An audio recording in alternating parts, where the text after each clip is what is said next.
নমস্কাৰ।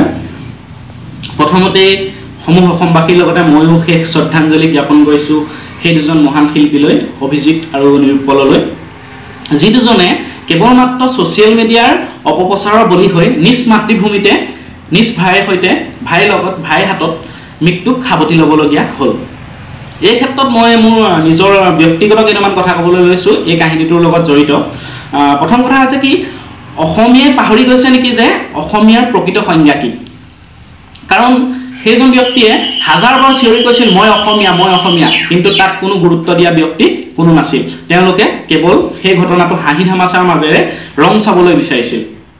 সেই ব্যক্তিসকলে লগতে সকলোৱে অসমীয়াৰ সংজ্ঞাটো প্ৰকৃততে জনা উচিত। তেওঁ কৈছিল আমি অসমীয়া, তুমি মই একেই, তোমালোক কাৰ্বি আমি অসমীয়া, তেনেকুৱা ধৰণৰ কোনো কথা নাই, আমি একে মাতৃৰ সন্তান, একেই ককাই ভাই। সেই বিষয়ে তেওঁলোকে ক'বলৈ চেষ্টা কৰিছিল, কিন্তু তাত কেৱল মানুহে ভিডিঅ' কৰিবলৈ চেষ্টা কৰিছিল, ৰং চাবলৈ চেষ্টা কৰিছিল, কোনো ধৰণৰ গুৰুত্ব লোৱা নাছিল। অসমীয়া সংজ্ঞা বুলি ক'লে মই কওঁ যে কোচ, কাৰ্বি, বড়ো, কলিতা সকলো মিলি যি সংস্কৃতি গঢ়ি উঠিছে সেইখিনি অসমীয়া। তুমি কাৰ্বি তুমি অসমীয়া নহয়, তুমি কলিতা তুমি অসমীয়া নহয়। গতিকে সেই সংজ্ঞাটো তেওঁলোকে যদি জানিলেহেঁতেন আজি হয়তো তেনেকুৱা এটা ঘটনা হ'বলৈ নাপালেহেঁতেন। দ্বিতীয়তে কওঁ, সেই কাৰ্বি আংলঙৰ সেই নিৰ্দিষ্ট গাঁওখনৰ কথা কৈছোঁ, মই গোটেই অঞ্চলটোৰ কথা নকওঁ। সেই নিৰ্দিষ্ট অঞ্চলটোত শিক্ষাৰ কোনো ধৰণৰ পোহৰ পৰা নাই নেকি? যদি শিক্ষাৰ পোহৰ পৰা নাই, ডিজিটেল মিডিয়া পোহৰ পৰিছে নেকি? কাৰণ সেই ব্যক্তি দুজনক যেতিয়া মাৰি আছিলে, কিন্তু আন কিছুমানে আকৌ ভিডিঅ' কৰিবলৈ চেষ্টা কৰিছিলে, ভিডিঅ' কৰি তেওঁলোকে ছ'চিয়েল মিডিয়াত আপলোড কৰিছিলে। কি ডিজিটেল ইণ্ডিয়া কি তাত প্ৰভাৱ পৰিছে নেকি, নে কি শিক্ষাৰ পোহৰ পৰা নাই? কিন্তু আৰু জানিব পৰা মতে মই এটা কথা কৈছোঁ যে যোনকেইজন ল'ৰাই, সাধাৰণতে ল'ৰা বুলি কৈছোঁ, সেইকেইজন কিন্তু আছিলে যে একোজন ছাত্ৰ। তেওঁলোকৰ কি ইমান মানসিকতাৰ অভাৱ নে? মানৱীয়তা বোলা বস্তুটো কি তেওঁলোকৰ নাই নেকি? তেওঁলোকে যে সেই ফটোখন দিয়ে ফেচবুক বা হোৱাটছআপত, সেই ফটোখন কেলে দিব লাগে তেওঁলোকে জানেনে? সেই ফটোখনৰ পৰা তেওঁলোকে কি পায়? সেই ফটোখনত কি আনন্দ পায়? আনন্দৰ তাৰ কি কাহিনী জড়িত হৈ আছে নেকি? আৰু এইখিনিতে মই অসমবাসীলৈ আৰু এটা কথা অনুৰোধ জনাম যে আপোনালোকৰ ওচৰে পাজৰে ঘটি থকা যিকোনো এটা সাধাৰণ সৰু এক্সিডেণ্ট হ'লেও প্ৰথমতে মানুহজনক বচোৱাৰ সলনি তেওঁলোকে ফটোখন ফেচবুক বা হোৱাটছআপত আপলোড মাৰে। আৰু আপলোড মৰা কেইজনৰ মানসিকতা কেনেকুৱা হ'ব? আৰু তাতোতকৈ ডাঙৰ কথা যে সেই ফটোখনত লাইক কৰা কেইজন কেনেকুৱা হ'ব? দেখিবলৈ পোৱা যায় সেই ফটোখনত প্ৰায় 500-1000 মানুহে লাইক কৰে। সেই মানুহকেইজনৰ মানসিকতা আপোনালোকে নিজে ভাবি চাওক। আৰু বৰ্তমান এই নিৰুপলাৰ অভিজিতৰ যোনটো ঘটনা হ'ল, তাত যেতিয়া অসমবাসী মানুহে প্ৰতিবাদ কৰিছিলে, অসমবাসী মানে তেওঁলোকো অসমবাসীয়ে, যে অসমৰ বিভিন্ন জিলাৰ মানুহে যেতিয়া প্ৰতিবাদ কৰিছিলে, তেওঁলোকৰ কাৰ্বি আংলং জিলাৰ এজন ব্যক্তিয়ে এখন ফটো দিছে, এখন মই আপোনালোকক দেখুৱাবলৈ চেষ্টা কৰিছোঁ, ইয়াত চাই লওক আপোনালোকে, যে ফটোখনত লিখিছে যে তেওঁলোকে তহঁতি কাৰ্বি আংলঙলৈ কেলে আহ, অসমতে থাকিবি। তেওঁলোকক কি মানে অন্য কি কাৰ্বি আংলঙক বেলেগকে ৰাজ্য লাগে নেকি? নে তেওঁলোকে কি অসমৰ কি ভৌগোলিক অৱয়ৱটোৰ বিষয়ে নাজানে?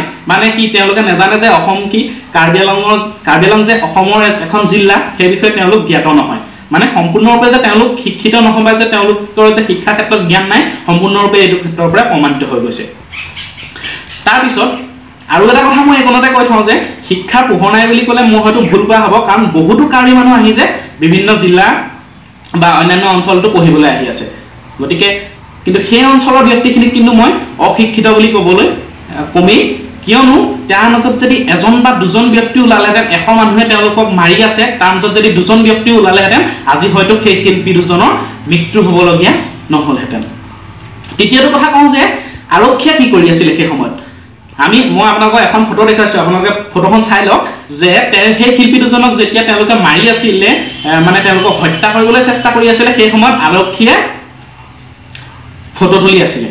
আপোনালোকে শুনিলে আচৰিত হ'ব যে সেই আৰক্ষীজনে ফটো তুলি আছিলে। সেই আৰক্ষীজনক এৰেষ্ট কৰা হ'ল নে নহ'ল মই নাজানো, কিন্তু তেওঁক ততাতৈয়াকৈ এৰেষ্ট কৰিব লাগে আৰু তেওঁক জেললৈ পঠিয়াব লাগে। কাৰণ তেনেকুৱা আৰক্ষী আমাৰ প্ৰয়োজন নাই। আমাক মানে বচাবৰ কাৰণে আৰক্ষীক নিযুক্ত দিয়া হয়। আমাৰ জীৱনটো যাতে সুৰক্ষিত থাকে, আমাক সুৰক্ষিত কৰিবৰ নিমিত্তে আমি আৰক্ষী লাগে, কিন্তু আমাৰ জীৱনক লৈ হেতালি খেলাৰ বাবে আৰক্ষীৰ কোনো প্ৰয়োজন নাই। আৰু সেইকাৰণে এটা কথা ক'ব বিচাৰোঁ যে কাৰ্বি আংলং জিলাৰ উপায়ুক্তজন কেনেকুৱা মানসিকতাৰ মানুহ। সেই উপায়ুক্তজনে কৈছে যে, মই এজন দেখুৱাই দিবলৈ চেষ্টা কৰিছোঁ, এই ব্যক্তিজনে কৈছে যে কাৰ্বি আংলঙলৈ যোৱাৰ আগতে তেওঁলোকে পুলিচ প্ৰশাসনৰ লগত কণ্টেক্ট কৰিব লাগিছিল। কি আজি মই কি গোলাঘাটলৈ গ'লে পুলিচৰ লগত কণ্টেক্ট কৰিম নেকি? আজি মই গুৱাহাটীলৈ গ'লে পুলিচৰ লগত কণ্টেক্ট কৰিম নেকি? নিজ ৰাজ্যখনত যদি ঘূৰিব নোৱাৰোঁ, দেশখনত কেনেকৈ ঘূৰিম আমি? নিজ মাতৃভূমিত কি আমাক কি পুলিচ লাগিব নে কি? মানে তেওঁলোক কি সেইটো সেই অঞ্চলটো কি মানে এটা বেয়া অঞ্চল নেকি? তেনেহ'লে অঞ্চলটো বেন কৰিব লাগিছিল, ইয়াত মানুহ যাব নালাগে, তেওঁলোকে লিখি দিব লাগিছিল। তেতিয়াতো তেওঁলোক নগ'লহেঁতেন।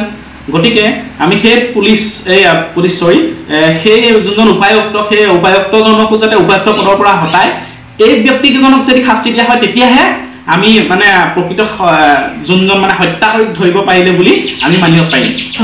অসমবাসীয়ে প্ৰমাণ কৰি দেখুৱালে যে সেই দুজন শিল্পী অসমৰ পৰা যে হেৰাই গ'ল, সেই দুজন মহান ব্যক্তি যে অসমৰ পৰা হেৰাই গ'ল, আৰু তেওঁলোকক যে মানে তেওঁলোক যে আমাৰ মাজৰে এজন মানুহ, যে আমাৰ মাজৰে যে তেওঁলোক এজন অসমীয়া, সঁচাকেই যে তেওঁলোকৰ যে অভাৱ আমাৰ অসমীয়া অনুভৱ কৰিছোঁ সেই কথা অসমীয়াই প্ৰমাণিত কৰি দেখুৱালে।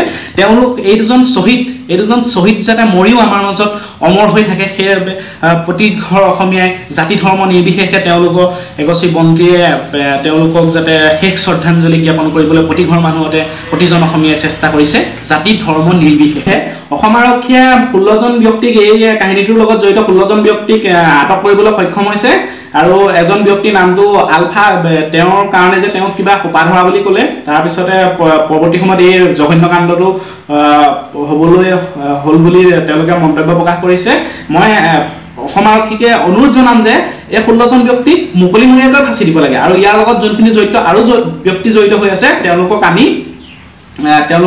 অতি সোনকালে এৰেষ্ট কৰিব লাগে। লগতে মই আগতে কৈছোঁ যে যোনজন ব্যক্তিয়ে পুলিচে ভিডিঅ' কৰি আছে আৰু সেই অঞ্চলৰ উপায়ুক্তজন, সেইজনকো কৰ্মৰ পৰা নিলম্বিত কৰিব লাগে।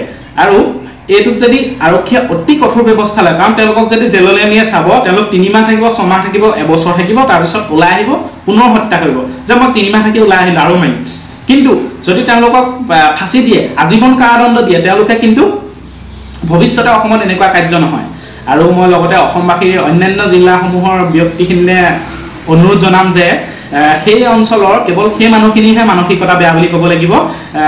আমি সেই অঞ্চলৰ বিভিন্ন ঠাইৰ পৰা অহা, কাৰ্বি আংলঙৰ বিভিন্ন ঠাইৰ পৰা অহা ছাত্ৰ ছাত্ৰীসকল যোনখিনি পঢ়িবলৈ আহিছে বা অন্যান্য কামৰ কাৰণে যিকোনো ব্যক্তি আহিছে, সেই মানুহখিনিক আমি মানসিকভাৱে হাৰাশাস্তি কৰিলে নহ'ব। কিয়নো তেওঁলোক মানি লৈছোঁ তেওঁলোক জংঘলী মানুহ, কিন্তু তেওঁলোকে দিগন্তৰ পোহৰ বিচাৰি শিক্ষাৰ নিমিত্তে, বিজ্ঞান প্ৰযুক্তিৰ ক্ষেত্ৰত উন্নতিৰ নিমিত্তে তেওঁলোক আগবাঢ়ি আহিবলৈ চেষ্টা কৰিছে। গতিকে সেই ক্ষেত্ৰত যদি আমি তেওঁলোকক হাৰাশাস্তি কৰোঁ, সেই কাৰ্বি আংলং জিলাখনৰ সেই অঞ্চলৰ মানুহখিনি আৰু আমাৰ যোৰহাট, শিৱসাগৰ, লখিমপুৰ, ধেমাজি, গুৱাহাটীৰ মানুহখিনিৰ মানসিকতাৰ মাজত কোনো ধৰণৰ পাৰ্থক্য নাথাকিব। গতিকে সিহঁতি আগবাঢ়ি যোৱাৰ ক্ষেত্ৰত আমি তেওঁলোকক সহায়হে কৰিব লাগিব।